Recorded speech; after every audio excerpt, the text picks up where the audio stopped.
৭১ সালে যারা হত্যার সাথে জড়িত ছিল যে দল, সেরকম একটি দল এখন বলছে আমি তোমাদেরকে মারবো না, কতটুকু তাদেরকে বিশ্বাস করা যাবে সেটাও তো চিন্তা করতে হবে। আমি দেখলাম তো এই যে এটা হয়তো জামাত হচ্ছে জিতে যাচ্ছে হচ্ছে এই যে টেলিফোনে ফেসবুকে। স্বৈরতান্ত্রিকের পক্ষে থাকা অপরাধ হয়ে গিয়েছে, তাহলে পাকিস্তানের পক্ষে থাকা কোনো অপরাধ না।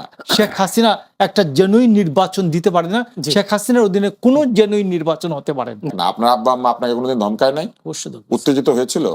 আপনি প্রাপ্য ছিল, আপনাকে ধমক দিয়েছে। 5 আগস্টের পরে মানুষের মধ্যে একটা পাবলিক পারসেপশন ছিল বিএনপি ক্ষমতায় চলে আসছে। ইদানিং মানুষের মধ্যে আবার পারসেপশন তৈরি হয়েছে জামাত ক্ষমতায় চলে আসছে।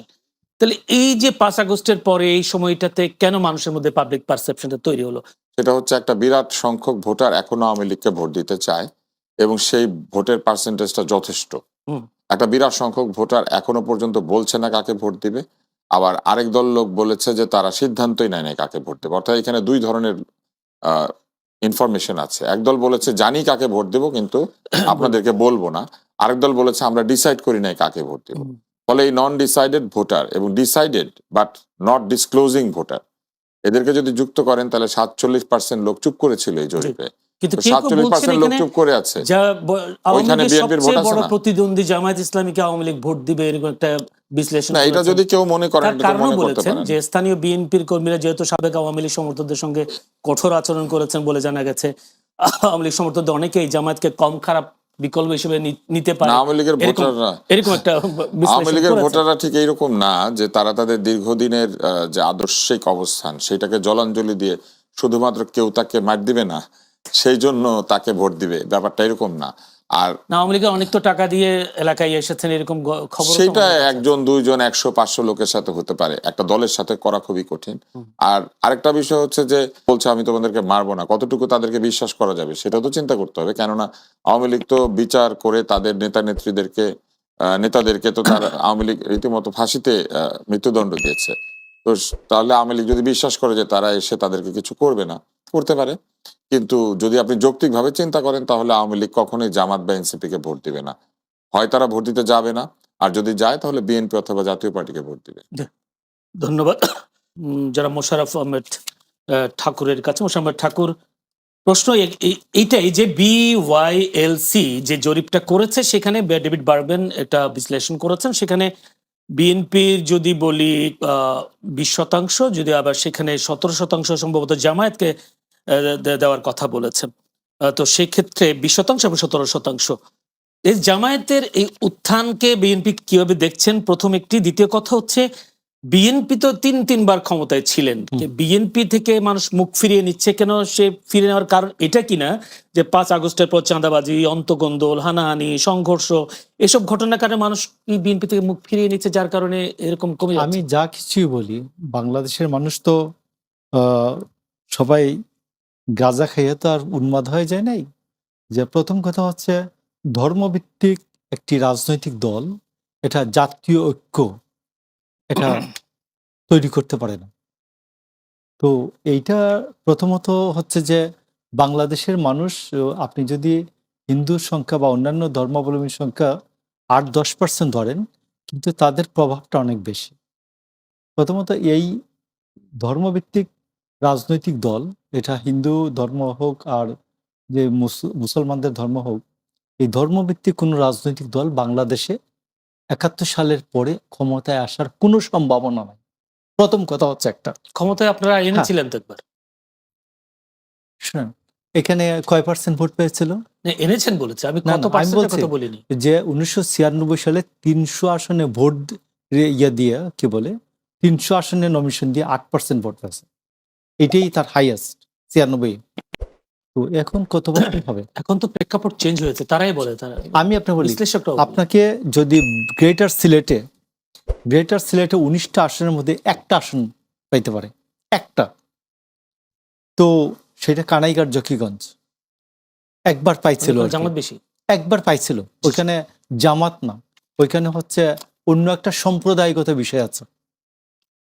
তো সেইখানে মৌলানারা ওই ওই ইয়ার থেকে কি বলে ওই সম্প্রদায়ের থেকে তারা রিপ্রেজেন্ট করেন। আর কোনো আসনে, আমি আপনাকে আরো 1 বছর আগে বলছিলাম যে ওই ডাক্তার শফিক সাহেব, উনি সিলেটের যে আসন থেকে দাঁড়াবে এই আসন থেকে ফেল। কিন্তু দাঁড়াচ্ছে না উনি। ওনার বাড়ি কুলাউড়া, ওই আসনে গিয়ে এখন আবার দাঁড়াইলে 10,000 ভোট পাবে।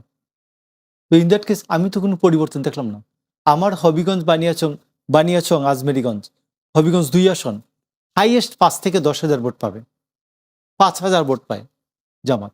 নবীগঞ্জ 5,000 ভোট পায়, হবিগঞ্জ আরো কম ভোট পায়, দেয় না, ইলেকশনই করে না। তারপর আপনার মাধবপুর চুনারঘাট 10,000 ভোট পাবে হাইয়েস্ট। তো আপনি, আমি দেখলাম তো এটা হচ্ছে জামাত হচ্ছে জিতে যাচ্ছে হচ্ছে এই যে টেলিফোনে, ফেসবুকে হুম। বট আইডি দিয়ে। এই জরিপটা তো জরিপটা। এই জরিপটা আমি আপনাকে বলি যে জরিপটা হচ্ছে এই যে তুষার ভাই অফলাইনে বলছিলেন না যে 23 সালে শেখ হাসিনাকে বলছিল এরা যে 70% মানুষ তাদেরকে চায়, হুম। আর এইবার বলছে ইউনুসকে 70% মানুষ চায়। চায়। 24 সালে হাসিনাকে ধাওয়াইয়া দিছে বাংলাদেশ থেকে বিদায় করে। তো এইবার বলছি যে আমি চিন্তা করছি যে এইরকম হয় কিনা যে ডক্টর ইউনুসকে এইরকম বাতাস দিয়া হুম। যে এইরকম হাসিনার মতো বলে কিনা যে আমি একটু 5 বছর থাকি, হুম। যে আসেন গণভোটটা ডক্টর ইউনুসকে চান কিনা, এইটা দিয়ে একটা গণভোট করতে পারতেন। এই 24-এর কি বলে এই জুলাই কি বলে জুলাই সনদ, এটাকে নিয়ে তো টানটানি করার দরকার ছিল না। উনি বরঞ্চ বলতে পারতেন যে পরবর্তী ইলেক্টেড গভর্নমেন্টের কাছে ক্ষমতা দেওয়া পর্যন্ত আমি থাকতে পারবো কিনা, এইটা চাইতে পারতেন। জি। তো এটা না চেয়ে এইসব বিষয় না টানটানি করতে, মানে এই জরিপগুলো কি সরকারের পক্ষে যাচ্ছে? এইগুলো সব ফেব্রিকেটেড, এইগুলো সব। আপনাকে আমি একটু বলি, আপনি আমার টক শোতে এসেছেন আরো বেশ কয়েকবার।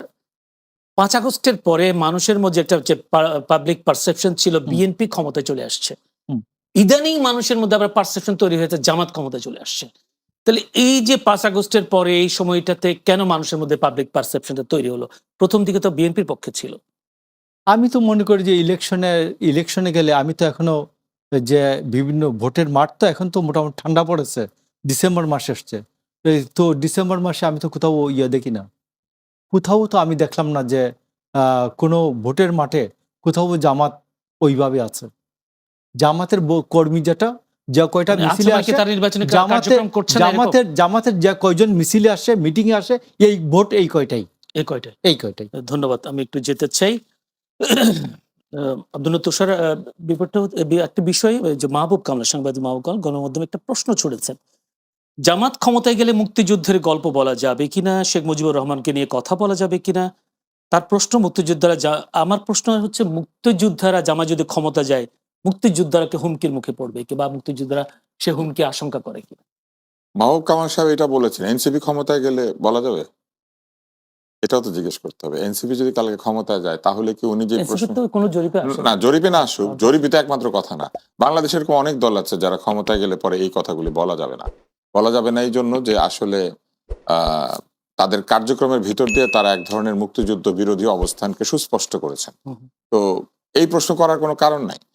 এই জন্য যে মানুষ জানে কে ক্ষমতায় গেলে মুক্তিযুদ্ধের কথা বলা যাবে আর কে ক্ষমতায় গেলে মুক্তিযুদ্ধের কথা বলা যাবে, কিন্তু বাধার সম্মুখীন হতে হবে। মুক্তিযুদ্ধের কথা বলতে, মুক্তিযুদ্ধের কথা বলতে বাধা দেওয়ার মতো শক্তি থাকতে পারে, কিন্তু মুক্তিযুদ্ধের কথা বন্ধ করার মতো কোনো শক্তি নাই বাংলাদেশে, অন্তত যতদিন বাংলাদেশ নামটা টিকে আছে। এই বাংলাদেশের ইতিহাস লিখতে গেলে লিখতে হবে যে মুক্তিযুদ্ধের মধ্যে দিয়ে বাংলাদেশ তৈরি হয়েছে। লিখতে হবে 47 পরবর্তী পাকিস্তানিদের অত্যাচার, বৈষম্য, আমাদের উপরে নানান ধরনের নির্যাতন এবং আমাদেরকে প্রতিনিয়ত বঞ্চিত করে পাকিস্তানে যে একের পর এক রাজধানী তৈরি হতো সেই গল্প বলতে হবে। বলতে হবে কিভাবে আমাদের উপরে তারা তাদের ভাষা চাপিয়ে দেওয়ার চেষ্টা করেছিল, যে ভাষা এমনকি পাকিস্তানের লোকও সবাই কথা বলে না, সেই ভাষা আমাদের উপর চাপিয়ে দেওয়ার চেষ্টা করেছিল। কিভাবে অগণতান্ত্রিক শাসন তৈরি করে আমাদের এখানে একের পর এক নির্বাচনকে তারা ব্যর্থ করে দিয়েছিল, কিভাবে স্বৈরাচার সেই সময় তারা কায়েম করেছিল। আইয়ুব খান কি গণতান্ত্রিক ছিল? ইয়াহিয়া গণতান্ত্রিক ছিল? ইস্কান্দার মির্জা গণতান্ত্রিক ছিল? পাকিস্তান তার নিজের দেশের একটা কনস্টিটিউশন এখনো পর্যন্ত ঠিক মতো লিখতে পারেনি। অতএব মুক্তিযুদ্ধের কথা লিখতে গেলে, মুক্তিযুদ্ধের কথা বলতে গেলে আমাদের গৌরবের কথা বলতে হবে। মুক্তিযুদ্ধের কথা বলতে গেলে বাংলাদেশ আসবে, বাংলাদেশের কথা বলতে গেলে মুক্তিযুদ্ধ আসবে। এমনকি বাংলাদেশ তৈরি না হলে আজকে যে জামায়াতে ইসলাম ক্ষমতা আসার কথা ভাবছে সেটা ভাবতে পারতো? পাকিস্তানে পারে জামায়াতে ইসলাম ক্ষমতা আসতে? এটার দায় কি আওয়ামী লীগকে দেবেন না? দায় কার তা তো ইম্পর্টেন্ট না। এই যে শোনেন, দায় কার এটা তো ইম্পর্টেন্ট না। আপনি আমি তো এখানে বিচার করতে বসি নাই। আমরা এখানে বসেছি কি হতে পারে কি হতে পারে না এটা বলার জন্য। বিচার তো হচ্ছে, কার দায় কি সেটা বিচার হচ্ছে, আমরা দেখতে পাচ্ছি। আপনি আরেকটা প্রশ্ন করেছেন, সেটা হলো যে কি হতে পারে বলে আমি মনে করি। আমি যেটা মনে করি যে বাংলাদেশে সবসময় মুক্তিযুদ্ধের পক্ষ এবং বিরোধী দুইটা শক্তি কার্যকর ছিল, এবং যখন ইলেকশন হয়েছিল তখনও কিন্তু সকলে তো আর আওয়ামী লীগকে ভোট দেয় না, আওয়ামী লীগের বিরোধীরা ছিল না। যখন মুক্তিযুদ্ধ হয়েছে তখনও তো সবাই বাংলাদেশের পক্ষে থাকে নাই। যেটা আমরা খুব আশঙ্কাজনকভাবে লক্ষ্য করছি যে একদল মানুষ এসে বলছেন যে তারা পাকিস্তান চেয়েছিলেন কিন্তু তারা যুদ্ধে অপরাধ করেন নাই। পাকিস্তান চাওয়াটাই একটা অপরাধ। যখন গোটা জাতি মুক্তির সংগ্রাম করছে, আপনি সেই মুক্তির বিরুদ্ধে যাওয়া মানে আপনি অপরাধ করেছেন। আজকে যখন স্বৈরতন্ত্র বা স্বৈরতান্ত্রিকের পক্ষে থাকা অপরাধ হয়ে গিয়েছে, তাহলে পাকিস্তানের পক্ষে থাকা কোনো অপরাধ না। আপনি চিন্তা করেন কত ফ্লড যুক্তি। আজকে যখন আমরা বলি যে এই 24-এর গণ আন্দোলনের বিপক্ষে যাওয়া এটা একটা অন্যায়, আমরা যখন বলি যে এই যে প্রাণক্ষয় হয়েছে সেই প্রাণক্ষয়কে স্বীকার না করে স্বৈরতান্ত্রিক সরকারকে ফিরিয়ে আনা বা তাদের প্রতি সহানুভূতিশীল হওয়া এটা একটা অন্যায়, অথচ সে একই লোকেরা কি বলে যে ওনারা পাকিস্তান চেয়েছিলেন, স্বাধীনতার বিরোধী ছিলেন কিন্তু রাষ্ট্রের বিরোধী ছিলেন না এবং করেন নাই, তারা কোনো যুদ্ধাপরাধ করেন নাই। কিন্তু এই যে বাংলাদেশ না চাওয়াটাই যে একটা অপরাধ, এটা কেন হবে না? যদি আন্দোলনের বিপক্ষে গেলে সেটা অপরাধ হয়ে যায়, তাহলে বাংলাদেশের বিপক্ষে গিয়েছিল সেটা অপরাধ ছিল না? এইবার আসেন তৃতীয় বিষয়টা আমি বলি, কারণ এটাই শেষ কথা। এরপর আমি যাবো আর কি, আজকে আর হাতে সময় নাই আমার, আপনার সময় আছে কিনা জানি না। এই মুহূর্তে আমাদের সামনে যেটা খুব প্রয়োজন সেটা হচ্ছে গণতন্ত্র। এই পুরো যা কিছু হয়েছে বাংলাদেশে, এটা হয়েছে অগণতান্ত্রিকতার কারণে, স্বৈরতান্ত্রিকতার কারণে। প্রকৃত বিরোধী দল বা প্রকৃত বিরোধীদেরকে কথা বলতে না দিয়ে গৃহপালিত বিরোধী দল তৈরি করার মধ্যে দিয়ে, রাজনীতিকে প্রভাবিত করার মধ্যে দিয়ে, সরকারি যন্ত্র কাজে লাগিয়ে ক্ষমতায় থাকার চেষ্টা করার মধ্যে দিয়ে। ফলে যদি গণতন্ত্র আসে তাহলে এই জিনিসগুলি এমনিতেই সেরে যাবে। এই পুরো ব্যাপারটা কিরকম, একটা রোগীকে কল্পনা করেন, সেই রোগীর ইলেকট্রোলাইট ইমব্যালেন্স হয়েছে, অর্থাৎ শরীরে যে সোডিয়াম, পটাশিয়াম, বাইকার্বনেট এগুলির মাত্রা ঠিক নাই। ওইটা ঠিক না করা পর্যন্ত ওই রোগীর শরীর আপনি যে ওষুধ দিবেন, যাই দিবেন, নাই দিবেন, কোনো কাজ করবে না। এই আমাদের গণতন্ত্র না থাকাটা হচ্ছে ওই রকম ইলেকট্রোলাইট ইমব্যালেন্স। আমাদের যখন এই গণতন্ত্র আসবে, গণতন্ত্রের ভুল ত্রুটির মধ্যে দিয়ে মানুষ তার অধিকারকে প্র্যাকটিস করবে, রাজনৈতিক দলগুলি আরো পরিশুদ্ধতার দিকে যাবে, এবং জনগণের রায় যত আমরা পাবো ততই এই ধরনের উজবুকি বা উদ্ভট কথাবার্তা বলা লোকগুলি কমে যাবে। আর লোকে কেন ভাবছে জামাত ক্ষমতা আসবে? এটা তৈরি করা হয়েছে। কেউই ক্ষমতা আসবে এটা আলাদা করে ভাবার কোনো সুযোগ নাই যতক্ষণ না ভোট হয়। কিন্তু এই যে হঠাৎ করে পার্সেপশনটা তৈরি হচ্ছে, একটা বড় কারণ হচ্ছে আপনি দেখবেন সারা বাংলাদেশে ছাত্র সংসদে নির্বাচন না দিয়ে 4টা ইউনিভার্সিটিতে নির্বাচন দেওয়া হয়েছে, যেই নির্বাচনগুলির 2টাতে এমনিতেই সবসময় জামাতপন্থী যে ছাত্র সংগঠন তারা এগিয়ে থাকে, আর বাকি যে 2টা সেখানে জাহাঙ্গীরনগরে তাদের এক কাছাকাছি লড়াই হতো। শুধুমাত্র ঢাকা বিশ্ববিদ্যালয়ের এই ব্যালেন্সটা চেঞ্জ হয়েছে, এবং এটা হওয়ার একটা কারণ আছে, আমি সেটা আপনাকে বলে দিই। বিগত 16, 17, 20 বছর ধরে বাংলাদেশের মধ্যবিত্তরা প্রাইভেট বিশ্ববিদ্যালয়ের ছেলে মেয়েদেরকে পাঠিয়ে দেয়, এবং বিগত সরকারের প্রধানমন্ত্রী ডিগ্রির সমকক্ষতা তৈরি করে দিয়ে এমন একটা অবস্থা তৈরি করেছিলেন, ঢাকা বিশ্ববিদ্যালয়ে খোঁজ নেন যে এইখানে বিভিন্ন রাজনীতি প্রভাবিত শিক্ষা প্রতিষ্ঠান থেকে ঢাকা বিশ্ববিদ্যালয়ে এখন প্রচুর ছাত্রছাত্রী ভর্তি হয়। ভর্তি পরীক্ষা ছাড়া না, ভর্তি পরীক্ষা দিয়ে ভর্তি হয়, কিন্তু এই প্রাইভেট বিশ্ববিদ্যালয়ে যাদেরকে পাঠিয়ে দেয় আমাদের পরিবার পরিজন, তারা অনেকে এই পাবলিক বিশ্ববিদ্যালয়ে ভর্তি হতে আর যায় না, নাকি টিকে না? ভর্তি না, টিকে না, এই কথাটা ঠিক না। যারা পরীক্ষা দেয় তারা মেধার ভিত্তিতে টিকে, কিন্তু আপনি খেয়াল করে দেখবেন এই ডিগ্রি সমকক্ষতা তৈরি করে দেওয়ার কারণে একটা বিরাট সংখ্যক লোকজন সেখানে পরীক্ষাও দিতে পারছে এবং তারা সেখানে ভর্তি হচ্ছে, এবং সেই কারণে এই ব্যালেন্সটা চেঞ্জ হচ্ছে। পরীক্ষা দিতে পারার সুযোগ করে দেওয়া, তো সেজন্য তো পরীক্ষা করে দিতে পারার সুযোগ আর একটা ডিগ্রি সমকক্ষতা করা এক না। পরীক্ষা দেওয়ার সুযোগের জন্য আপনি ডিগ্রি সমকক্ষতা করার আগে এইটার ক্যালিব্রেশন করেছেন, ওইখানে কি পড়ানো হয়, এখানে কি পড়ানো হয়, সেটাকে সমকক্ষতায় নিয়ে এসেছেন। একই বই পড়ে, একই রকম শিক্ষা ব্যবস্থা, সকালবেলা উঠে একদল স্কুলে গিয়ে সবাই পিটি করে আর আমার সোনার বাংলা গান গায়, আরেক জায়গাতে সোনার বাংলা গান গাইলে পিটায়। আপনি যদি ডিগ্রি সমকক্ষ করে দিলেন, ওনার তো জননী হওয়ার শখ হয়েছিল, উনি জননী হয়েছেন, জননী হয়ে তো এখন উনি অন্য দেশে আছেন, আর এইখানে এইরকম একটা ইমব্যালেন্স তৈরি করে দিয়েছেন। উনি তো 1টা 2টা জননী হন নাই, মানবতার জননী হয়েছেন, তারপরে কওমের জননী হয়েছেন, নিজের দলের লোকজনের জননী হয়েছেন, রোহিঙ্গাদের জননী হয়েছেন। কোনো উদ্দেশ্য ছিল নিশ্চয়, কি ছিল উনি জানে। জি, একটা প্রশ্ন হয়তো আপনাকে শেষ প্রশ্নটা করে দিচ্ছি। আপনাকে আপনি বেশ দেখলাম টক শোতে বেশ উত্তেজিত। ফেসবুকে আপনাকে অনেকে রিফাইন্ড আওয়ামী লীগ বলে ট্যাগ দেয়। আপনি কে কি বলে ওদেরকে জিজ্ঞেস করুন। না, ট্যাগ কেন দেয় আপনাকে? ট্যাগ কেন দেয় ওরা জানে। আমি যদি এখন আপনার একটা গালি দিই, আপনি সেটা হয়ে যাবেন? না, অবশ্যই। আমাকে জিজ্ঞেস করতে হবে আমি আপনাকে কেন গালি দিয়েছি। যারা আমাকে ট্যাগ করে তাদেরকে জিজ্ঞেস করেন, এখানে নিয়ে আসেন তাদেরকে। মানে আপনি আমি উত্তেজিত হই নাই। আমি যেটা দরকার উপযুক্ত জায়গাতে উপযুক্ত কথা বলেছি। উত্তেজনা আর কাউকে প্রকৃত কারণে ধমকানো দুইটা এক না। আপনার আব্বা আম্মা আপনাকে কোনোদিন ধমকায় নাই? অবশ্যই উত্তেজিত হয়েছিল? হ্যাঁ। আপনি প্রাপ্য ছিল, আপনাকে ধমক দিয়েছে। আমি বাবের বয়সে আমি ধমক দিয়েছি। আচ্ছা, মানে ধমকটা দিয়েছিলেন। হ্যাঁ ধন্যবাদ। দিয়েছি, আবার দিব। এবং আপনি যদি এখন এরকম করেন আপনাকেও দিব। আমি ধমক দিতে রাজি আছি। হ্যাঁ নেন, আপনি রাজি আছেন। কিন্তু আমি জুনিয়র কিন্তু যারা ট্যাগ করেছে তারা রাজি নাই। তারা মনে করে তারা আমাদেরকে ধমকাতে পারে, তারা আমাদেরকে যা খুশি তাই বলতে পারে, এটা তারা মনে করে। সুতরাং তাদের ধমক প্রাপ্য। ধন্যবাদ আব্দুল নূর স্যার, আপনাকে আমি ধন্যবাদ জানাতে। আপনার কথাও পরিষ্কার। একটু যেতে চাই মোশাররফ আহমেদ ঠাকুর। মোশাররফ আহমেদ ঠাকুর, আপনাকে এই প্রশ্নটা আমি আব্দুল নূর স্যারকে করেছি, আপনাকে একটু করতে চাই। আপনি জেনেছেন নিশ্চয়ই, আজকেই খবরটা জেনেছেন। সেই খবরটা হলো একজন আইনজীবী আজকে রিট করেছেন জাতীয়, আমি একটু আপনাকে পড়ে শুনে, সেটা হচ্ছে রিটে তিনি বলেছেন জেলা ও উপজেলা নির্বাচন কর্মকর্তাদের পরিবর্তে জেলা প্রশাসক এবং উপজেলা নির্বাহী কর্মকর্তাদের রিটার্নিং ও সহকারী রিটার্নিং কর্মকর্তা হিসেবে নিয়োগের সিদ্ধান্ত কেন অবৈধ ঘোষণা করা হবে না তা জানতে চেয়ে রুল জারির আর্জি জানানো হয়েছে। রুল নিষ্পত্তি না হওয়া পর্যন্ত নির্বাচন প্রক্রিয়া, তবে এই যে সামনে নির্বাচন, সমস্ত নির্বাচনী প্রক্রিয়া স্থগিত রাখার আবেদন করেছেন তিনি। এইটা কি আপনি নির্বাচনকে বাধা দেওয়ার একটা উপায় মনে করেন কিনা? সামনে আবার নতুন করে কেউ নির্বাচনকে বাধাগ্রস্ত করার জন্য কোনো প্রতিবন্ধকতা তৈরি করবে কিনা, আপনি কি ভাবছেন বিষয়টা? ধন্যবাদ আপনাকে। নির্বাচনকে বাধাগ্রস্ত করার জন্য তো অনেকেই ভাববে, এটা স্বাভাবিক নয় কি? আমার তো মনে হয় এটা স্বাভাবিক। কারণ আপনি একটা বড় রাজনৈতিক দল আওয়ামী লীগকে নির্বাচনের মাঠের বাইরে রেখেছেন। আপনি জাতীয় পার্টিকে মুভ করতে দিচ্ছেন না। তো এইসব মিলিয়ে একটা জনগণের বড় অংশ নির্বাচনী প্রক্রিয়ার বাইরে আছে প্রায়। তো সেইটাকে কেউ এটা এনক্যাশমেন্ট করতে চাইতে পারে। আর আমি এই ক্ষেত্রে মনে করি যে আজকে রিটের যে বিষয়টা আছে, আদালত অবশ্যই দেখবেন যে আমরা যেমন মুসলমানদের যেমন হাদিসের, বুখারী শরীফের হাদিসের প্রথম যে আয়াতটা, সেটা হচ্ছে ইন্নামাল আমালু বিন্নিয়াত, সকল কর্মের ফলাফল নিয়তের উপর নির্ভরশীল। আমরা পেনাল কোডে আমরা সবসময় বলি যে তার এই ক্ষেত্রে ম্যানসরিয়া ছিল কিনা, কোন দুষ্টু মন আছে কিনা। আরেকটা বলি যে আমরা ইন্টেনশন কি ছিল তার এই কাজটা করার পেছনে।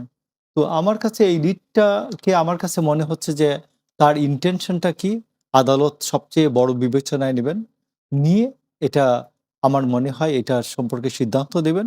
এবং এই ক্ষেত্রে আমার মনে হয় না যে নির্বাচন আটকে যাবে। নির্বাচন আটকানোর মতো দেশে কোনো পরিবেশ নাই। সারা দেশে নির্বাচনের ট্রেনটা স্মুথলি চলছে এবং বেশ ভালো স্পিডে আছে এখন ট্রেন। এই অবস্থায় যদি নির্বাচনের ট্রেনকে হঠাৎ করে ব্রেক চাপা হয়, তাহলে এটা একটা বড় সড়ো অ্যাক্সিডেন্ট করবে। সেই সাথে এখন যে বিএনপি চেয়ারপারসন বেগম খালেদা যে শারীরিক অবস্থা নিয়ে রাজনৈতিক যে পরিস্থিতি, এই যে খালেদা জিয়ার শারীরিক অবস্থা কি নির্বাচনে কোনো প্রভাব পড়বে বলে মনে হয়? আমি আপনাকে বলি যে যেহেতু আমরা এটা দেখছি যে সারা বাংলাদেশের বিএনপি নেতাকর্মীরা, নেতারা, বেশ করে যারা প্রার্থী, তারা বেশিরভাগই রাজধানীতে আসছেন দলনেত্রী এটা ঠিক ঢাকা শহরে আসছেন, আবার তারা যাচ্ছেনও, ফেরতও যাচ্ছেন। তো সেই ক্ষেত্রে আমার তো মনে হয় যে দেশনেত্রী বেগম খালেদা জিয়া যে সংগ্রামটা করেছেন প্রায় 11 সাল থেকে একেবারে 24 সাল পর্যন্ত, যে টানা সংগ্রামটা, সেটা ছিল একটা জেনুইন নির্বাচনের জন্য। যে তোমরা একটা তত্ত্বাবধায়ক সরকার দাও, একটা জেনুইন নির্বাচন দাও।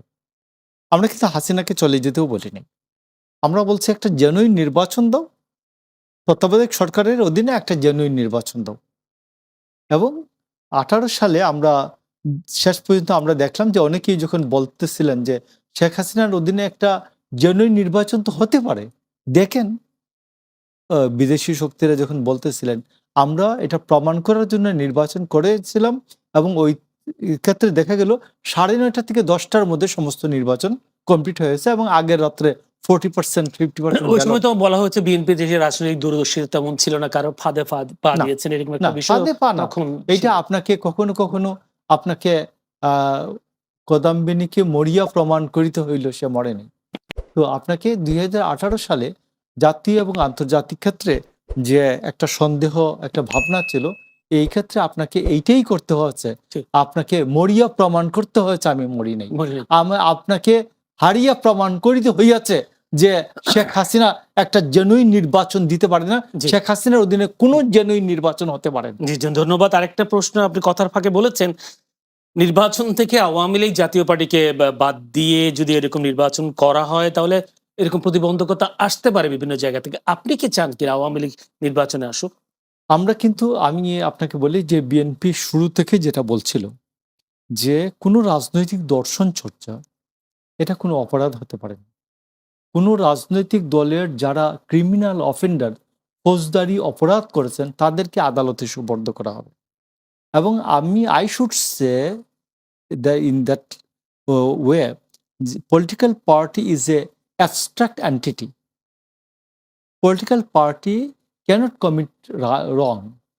তো সেই ক্ষেত্রে বরঞ্চ এইরকম বলা যায় যে একটা বাস তো অ্যাক্সিডেন্ট করে ট্রাক চাপা দেয় মানুষকে, ট্রাকের কি আর বিচার হয়? বিচার তো হয় ড্রাইভার, যিনি ড্রাইভ করছিলেন, হেল্পার, তার বিচার হয়। বাংলাদেশে তো বিচার হয়, তো সেইখানে ট্রাকের বিচার হয় তো। না, ট্রাকের ট্রাক জ্বালিয়ে দেওয়া এক ধরনের মানুষ। না, ট্রাকের জ্বালিয়ে দেওয়া তো আর বিচার না। তো এটা আদালতে ট্রাক অনেক সময় করা হয়, সিজ করা হয়, এবং সেটার কোনো ফেইলিউর আছে কিনা, ইঞ্জিন ত্রুটি ছিল কিনা, এগুলো পরীক্ষা করা হয়, করে আবার মালিককে দিয়ে দেওয়া হয়। তো সেই ক্ষেত্রে আওয়ামী লীগের যে নিষিদ্ধ করার, যে আওয়ামী লীগ কার্যক্রম নিষিদ্ধ করার যে কোয়েশ্চেনটা, এইটা তারা আলোচনা করতে পারতেন গভর্নমেন্টে যারা আছেন সকল রাজনৈতিক দলের সাথে, আওয়ামী লীগকে তারা নিষিদ্ধ করতে চান কিনা। জি। এবং আজকে আওয়ামী লীগের কার্যক্রম তো নিষিদ্ধ হয়ে গেছে। আওয়ামী লীগের কার্যক্রম নিষিদ্ধ হওয়ার কারণে জি। আজকে জামায়াতে ইসলাম গিয়া কি করতে হয়, আওয়ামী লীগের নেতাদের বাসায় চাল পাঠাতে হয়, ডাল পাঠাতে হয়, গিয়া তারা ভিতরে গোপনে পায়ে ধরেন, ভাই আমরা কম নির্যাতনকারী আপনাদের, আমরা ক্ষমতায় আসলে আপনাদের উপর কোনো নির্যাতন হবে না। আওয়ামী লীগের নেতারা বিশ্বাস করে ওনাদেরকে? আমি তো মনে করি আওয়ামী লীগের নেতারা এটা বিশ্বাস করার কোনো কথা নয়। এবং বিএনপি ভয় পাওয়ার কোনো কারণ নেই। এবং জামাতকে যে আমাদের সংখ্যালঘু সম্প্রদায় যে আদৌ বিশ্বাস করে না, এটা হচ্ছে যে জগন্নাথ হলের যে নির্বাচনটা, জগন্নাথ হলে যে 10টি ভোট দেওয়া, সেই 10টা ভোট কোথা থেকে আসলো, এইটাও তো একটা কোয়েশ্চেন। তো সেইখানে আমার মনে হয় যে বিএনপি বরঞ্চ একটা জাতীয় ঐক্যকে সে ধারণ করে, ন্যাশনাল ইউনিটির কনসেপ্টকে ধারণ করে, তারপরে সকল ধর্ম বর্ণ সবার একটা অধিকার রক্ষার একটা কনসেপ্ট রক্ষা করে। এবং তারেক রহমান এইবার যেটা বলেছেন যে অন্তর্ভুক্তিবাদ সম্পর্কে, যেটা বেগম খালেদা জিয়া 2016 সালে বলছিলেন যে আমরা একটা অন্তর্ভুক্তিমূলক সমাজ চাই, একটা অন্তর্ভুক্তিবাদ চাই, ইনক্লুসিভিজম।